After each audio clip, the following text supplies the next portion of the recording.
Thomas Soto. Nous avons bien redressé le pays depuis 4 ans. C'est ce qu'a affirmé François Hollande hier au pied de l'Arc de Triomphe à l'issue des commémorations du 8 mai. François Hollande qui faisait allusion à l'état dans lequel se trouvait le pays à l'issue du quinquennat de Nicolas Sarkozy. Bonjour Nicolas Barré. Bonjour Thomas. Question simple ou presque, le président de la République a-t-il vraiment fait mieux que son prédécesseur ? Alors c'est très difficile de comparer dos à dos, je dirais, mais il y a une astuce. C'est très difficile parce que pendant le quinquennat de Nicolas Sarkozy, le monde a connu la plus grave crise économique depuis les années 30. L'économie s'est effondrée un peu partout et tous les pays sont plongés en récession. Et c'est donc là qu'on a besoin de votre astuce, Nicolas. Alors l'astuce, ça consiste à comparer les deux périodes qui n'ont objectivement rien à voir pour chaque quinquennat, de comparer la performance de la France par rapport à la moyenne de la zone euro.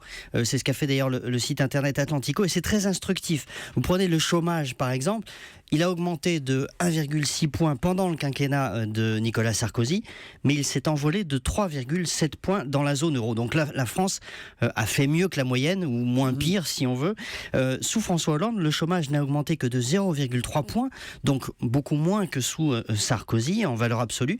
Mais dans le même temps, il a baissé d'un point dans la zone euro. Donc il a continué à grimper chez nous, mais il a baissé ailleurs. Exactement. Donc du coup, la France a fait nettement moins bien que la moyenne. Bref, sur l'emploi, Sarkozy a fait mieux que la moyenne, Hollande a fait moins bien que la moyenne. Et sur le déficit, sur la dette, Nicolas ? Alors là, les deux ont un mauvais bilan. Les deux présidents ont fait moins bien que la moyenne et dans les mêmes proportions sur les déficits. La différence, en revanche, porte sur la dette. C'est-à-dire qu'elle a progressé comme la moyenne sous Nicolas Sarkozy.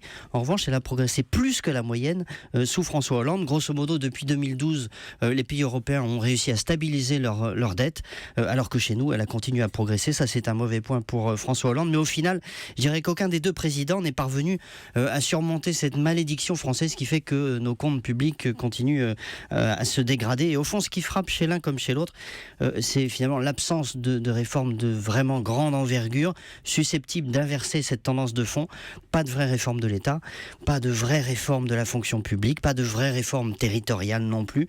Et tout ça se paye assez cher aujourd'hui. Une sorte d'addition commune, hein, vous le dites ce matin. Nicolas Barré, directeur de la rédaction des Échos, qu'on retrouve tous les matins après le journal de 8h sur Europe 1. À demain, Nicolas. À demain.